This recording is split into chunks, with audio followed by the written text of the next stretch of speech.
Welcome my dear रॉकर्ट्स। आज हम देखने वाले हैं लॉप नॉर टॉम। मूवी की शुरुआत में हम केन, येंग और जेंग को देखते हैं जो कि टॉम सर्चर्स हैं। ये लोग आर्कियोलॉजिस्ट के लिए एंसेंट रिलिक्स ढूंढकर लाने का काम करते हैं। हालांकि ये काम येंग के लिए थोड़ा पर्सनल होता है, इसलिए इतने खतरे में भी उसके दोस्त कैंग और जेंग ये काम करने के लिए तैयार हो जाते हैं। दरअसल ये जगह एक वेल्केनो है जो मिट्योर से बनी है और साथ ही यहाँ की मैग्नेटिक फील्ड भी काफी ज्यादा है, जिसकी वजह से यहाँ पर कई कब्रें हवा में झूलती रहती हैं जो कि 2000 साल पहले एग्जिस्ट करने वाले लोलुवान राज्य के लोगों की है। और ये तीनों यहाँ पर एक एंसेंट रेलिक्स को लेने आए हैं जो कि असल में एक तरह का नक्शा है और ये नक्शा इन्हें इन्हीं कब्र में से किसी एक में मिलेगा, लेकिन उस कब्र को ढूंढना इतना आसान नहीं है। अब केन देखता है कि यहाँ पर 8 स्टैचू बने हुए हैं। उनके सामने की कब्र अपनी जगह नहीं बदल रही होती है और इन 8 में से एक कब्र में वो एंसेंट रेलिक्स मौजूद होता है। तभी एक कब्र पर केन को कुछ प्राचीन पैटर्न नजर आते हैं और वो सभी मिलकर फिर उस कब्र को खोलते हैं जिसमें उस वक्त की एक योद्धा की लाश मौजूद होती है और उसी के पास वो रिलैक्स भी होता है। असल में ये योद्धा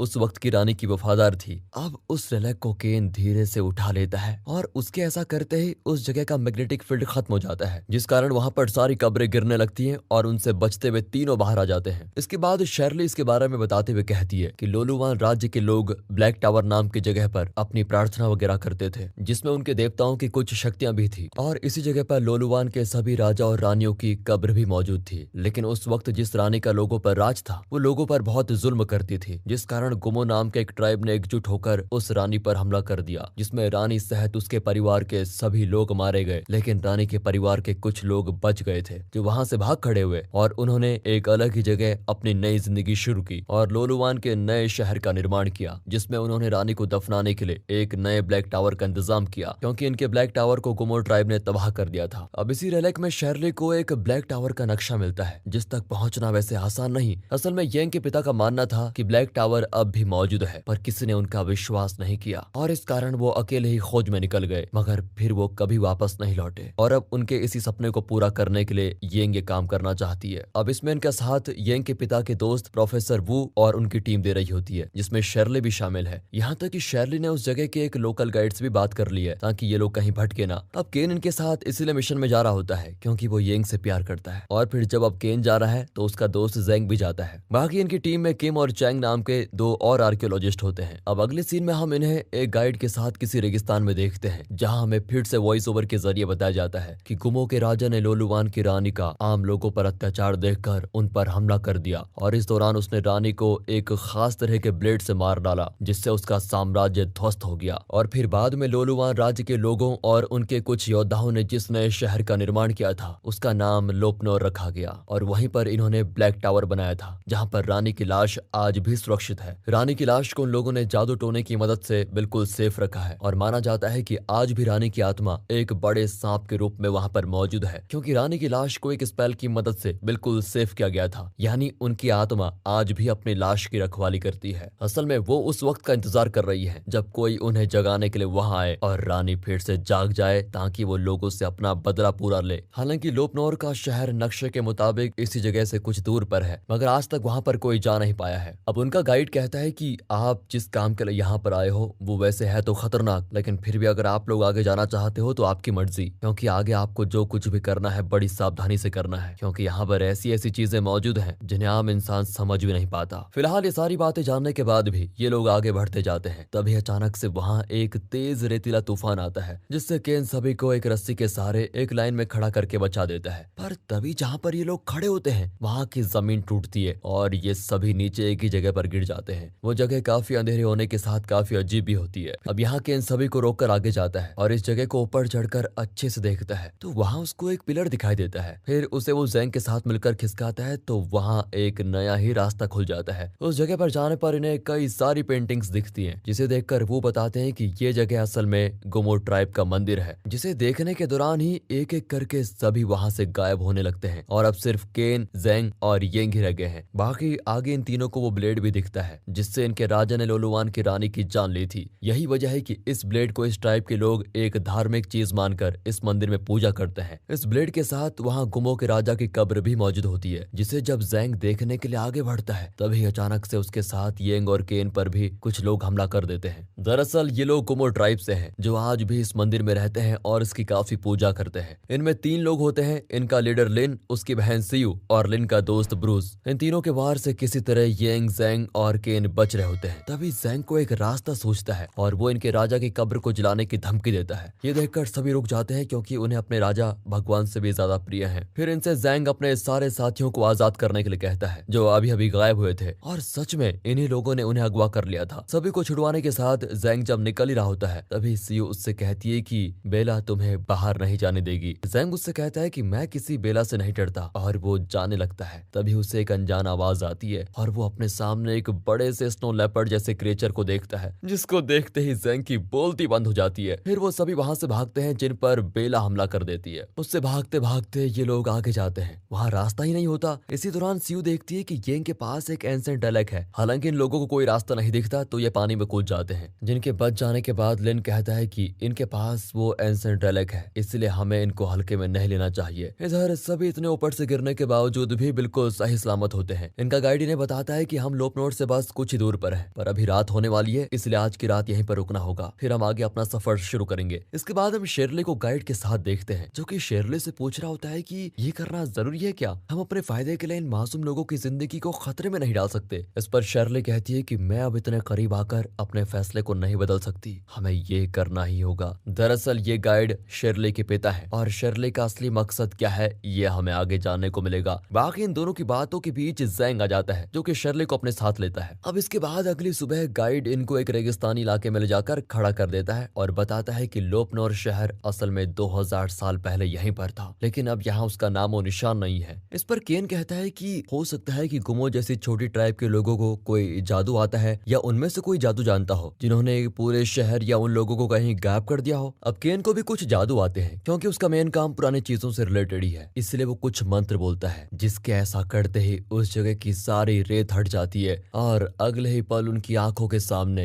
एक पुराना प्राचीन शहर मौजूद होता है, जिसको देखकर सभी बड़े खुश होते हैं कि ये काम कर गया। यहाँ पर वो ब्लैक टावर भी मौजूद होता है जिसे येंग के पिता ने पूरी जिंदगी ढूंढने की कोशिश की थी। अब सभी जल्दी से अंदर जाते हैं क्योंकि इन्हें लगता है कि वहाँ पर रानी की कब्र मिलेगी। इनके अंदर जाते ही हमें लिन और उसकी बहन सियो को देखा जाता है, जो कि इसी लोपनोर शहर के पास खड़े होते हैं, और सियो लिन से कहती है कि भाई तुमने सच कहा था, ये लोग उस दिन बच गए और अब इस शहर को भी इन्होंने खोज निकाला, कहीं ये कुछ गलत ना कर दे हमारे साथ। अब जवाब में लिन उसी पवित्र ब्लेड को निकालते हुए कहता है, हम गुमो के लोग रानी को फिर से हराने के लिए हमेशा तैयार हैं, फिर चाहे इसमें हमारी जान ही क्यों ना चली जाए। सीन कट होकर केन और उसके साथियों की तरफ जाता है, जिन्हें ब्लैक टावर के अंदर एक पुल मिलता है जिसके दोनों तरफ गहरी खाई है, और इसके जरिए ही इन्हें आगे बढ़ना होता है। फिर यहाँ पर ये लोग रानी के गार्ड स्टैचूज को देखते हैं, जो कि काफी बड़े हैं। अब एक्साइटमेंट में चैंग उनमें से एक स्टैचू को छू देता है, जिससे वो एक तरह से एक्टिवेट हो जाते हैं और किसी चाबी वाले खिलौने की तरह एक ही एक्शन को बार बार रिपीट करने लगते हैं। ये लोग उनसे बचने की काफी कोशिश करते हैं, लेकिन काफी जद्दोजहद के बाद उनमें से कुछ लोग वापस आते हैं, पर इसी दौरान किम मारा जाता है और अब सिर्फ केन ही फंसा हुआ है। तभी वो जमीन पर कुछ चाइनीज डिजाइन को देखता है और उन्हीं डिजाइन के मुताबिक मूवमेंट करते हुए उनसे बचकर पुल के दूसरी तरफ आराम से आ जाता है। उसके बाद वो स्टैचू अपनी जगह पर वापस खड़े हो जाते हैं। हालांकि अब किम की मौत हो चुकी है, जिसका जिम्मेदार ज़ेंग चैंग को बताता है, और इस बात को लेकर दोनों में काफी लड़ाई शुरू हो जाती है। फिर वो इनको आकर रोकते हैं। केन आगे देखता है कि वहाँ तो कोई रास्ता ही नहीं है, और जो चीज ये लेने के लिए आए हुए हैं वो इन्हें नीचे मिलेगी, जहाँ ये कूद कर तो जा नहीं सकते। तभी केन नजर दौड़ाता है तो उसे वहाँ पर एक पहरी दिखती है, जिसका मतलब है कि तुम्हें मंजिल का रास्ता रोशनी तले मिलेगा। इस चीज को समझकर केन हवा में एक फ्लेयर गन से फायर करने के लिए कहता है, जो करते ही वो पूरी जगह रोशन हो जाती है और साथ ही उन्हें नीचे जाने के लिए काफी लंबी सीढ़ी दिखाई देती है। फिर ये सभी उस सीढ़ी से नीचे जाते हैं, जहाँ इनके सामने वो कॉफिन होता है जिसे ये लोग ढूंढ रहे होते हैं। उस कॉफिन में किसी भी तरह की छेड़छाड़ करने का इनका कोई उद्देश्य नहीं होता। ये शेरले को पता था, इसलिए वो अपना असली रूप यहाँ पर दिखा देती है और केन की तरफ गन तान कर बोलती है, इस कॉफिन को तुम अभी खोलो। केन तो उसको ऐसे देखकर बिल्कुल चकित हो जाता है, मगर वो उसकी बात मानने से इनकार करता है क्योंकि इस कॉफिन को खोलते ही सब कुछ खराब हो जाएगा। अब ये देखकर शेरली प्रोफेसर वो के कंधे पर गोली चलाकर उन्हें घायल कर देती है, और फिर ना चाहते हुए भी केन, येंग और ज़ेंग एक प्रक्रिया करके इस कॉफिन को खोलने लगते हैं। चैंग उन्हें ऐसा करने से मना भी करता है, लेकिन शेरली तुरंत उसे गोली मार देती है, जिसकी वहीं मौके पर मौत हो जाती है। फिर कॉफिन के खुलते ही केन शेरले की गन छीन लेता है, और ये देखकर उसके पिता यानी कि उस गाइड को भी सामने आना पड़ता है, और वो येंग को गन पॉइंट पर ले लेता है। दरअसल इस कॉफिन के खुलते ही ऊपर जाता हुआ एक रास्ता खुल जाता है, जो किसी सांप के स्टैचू के मुंह के अंदर है, यानी कि सीढ़ियां उस स्टैचू के खुले हुए मुंह की तरफ जा रही है। अब शेरली और गाइड येंग को अपने साथ लेकर ऊपर चले जाते हैं, जिनके जाते ही उस सांप का मुंह यानी कि ऊपर जाने का रास्ता रास्ता पूरी तरह बंद हो जाता है और ये होते ही इस खुले हुए कॉफिन से खास तरह का क्रिएचर निकलता है जो कि देखने में बहुत ही खतरनाक है और ये रानी के शरीर की रक्षा कर रहा था, जो कि काफी टाइम बाद आज जागा है, जिसको देखकर ज़ैंग और केन दोनों बिल्कुल हैरान होते हैं। पर तभी इस क्रिएचर से बेला अचानक अंदर आकर भिड़ जाती है और उसके यहाँ आने का मतलब है कि लिन और सीओ भी अपने लोगों के साथ यहाँ आ चुके हैं, जो कि उसी क्रिएचर को मारने की कोशिश करते हैं, पर वो सभी पर भारी पड़ता है। ये देखकर लिन उसे पवित्र ब्लेड से मारने के लिए आगे बढ़ता है, लेकिन उसी वक्त वो क्रिएचर लिन को दूर फेंक देता है और साथ ही वो बेला पर हमला करने में लगा हुआ है। अब ये देखकर केन उस ब्लेड को लेकर एक लंबी छलांग के साथ उस क्रिएचर पर ऐसे हमला करता है कि उसको पूरे मार ही देता है, क्योंकि वो ब्लेड सच में बहुत ही शक्तिशाली है। लेकिन तभी इनके सामने एक दिक्कत आती है कि ये ऊपर जाएं कैसे। पर इस काम को बेला आसान बनाने के लिए बार बार पत्थर की दीवार को टक्कर मारती है और काफी टक्कर मारने के बाद फाइनली वो दीवार टूट जाती है। लेकिन उस क्रिएचर से लड़ने के बाद और बार बार दीवार से टकराने की वजह से बेला घायल हो जाती है और उसकी भी मौके पर मौत हो जाती है। हालांकि अब इनके आगे जाने का रास्ता खुल चुका है। वहीं दूसरी तरफ येंग शर्ली से पूछती है, आखिर तुम ऐसा क्यों कर रही हो? इस पर येंग बताती है कि जब वो रेलिक मेरे हाथ में लगा तो मुझे उसके अंदर जो मैप मिला उसमें लिखा हुआ था कि अगर कोई लोलुवान की रानी को दोबारा जिंदा करेगा उसे रानी की तरफ से अमृता का वरदान मिलेगा। असल में शर्ली को एक रेयर स्किन डिजीज है जिससे उसकी बॉडी दिन प्रतिदिन सड़ती जा रही है और इसका कहीं कोई इलाज नहीं है। इसलिए शर्ली को जब रानी के वरदान का पता लगा तो उसने ये प्लान बनाया और नक्शे के जिस हिस्से में ये चीज लिखी हुई थी उसे फाड़ कर रख दिया। अब शर्ली जैसे येंग को बताने के बाद रानी को जगाने का रिचुअल चालू करती है, वैसे ही उस जगह लिन और सीओ अपने लोगों के साथ पहुंच जाते हैं। वो शर्ली पर हमला कर देते हैं और केन पहले येंग को छुड़वाता है, पर शायद इन्हें आने में देर हो जाती है क्योंकि अगले ही पल हम वहाँ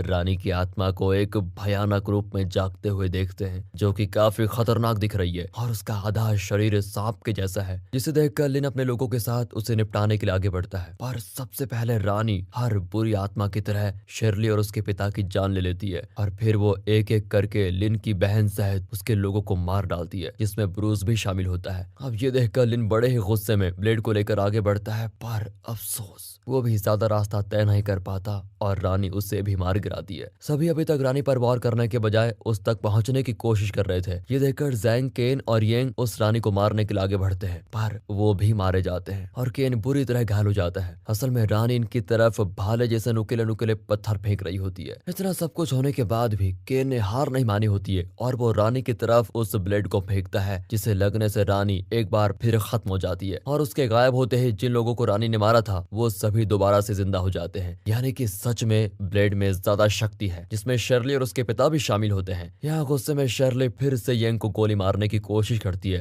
लेकिन सही वक्त पर उसके पिता सामने आ जाते हैं और इस बार सच में उनकी मौत हो जाती है। ये देखकर शर्ली रोती है और अब ये जगह बिल्कुल नष्ट होने वाली है। लेकिन अब शर्ली को बहुत पछतावा होता है तो वो जाने से इनकार कर देती है। बाकी सभी आराम से निकल जाते हैं और इस तरह शर्ली और उसके पिता को उनके कर्मों का फल मिलता है। इधर गुमो के लोगों से येंग, ज़ैंग, केन और प्रोफेसर वो मिलकर अपने रास्ते चले जाते हैं और सीओ को वहां पर एक दूसरी छोटी बेला मिल जाती है, जिसको पाकर वो बहुत ही खुश होती है। इसी के साथ दोस्तों ये मूवी यहाँ पर खत्म होती है और आपसे गुजारिश है कि हमारे दूसरे चैनल मूवीज वेदर को भी सपोर्ट कीजिए। आपको अब हम वहाँ पर एक यूनिक कंटेंट की लिस्ट देने वाले हैं, तो वीडियो को लाइक कीजिए, चैनल को सब्सक्राइब। मिलते हैं अगली वीडियो में, तब तक के लिए गुड बाय, अपना ख्याल रखिए and finally thanks for watching.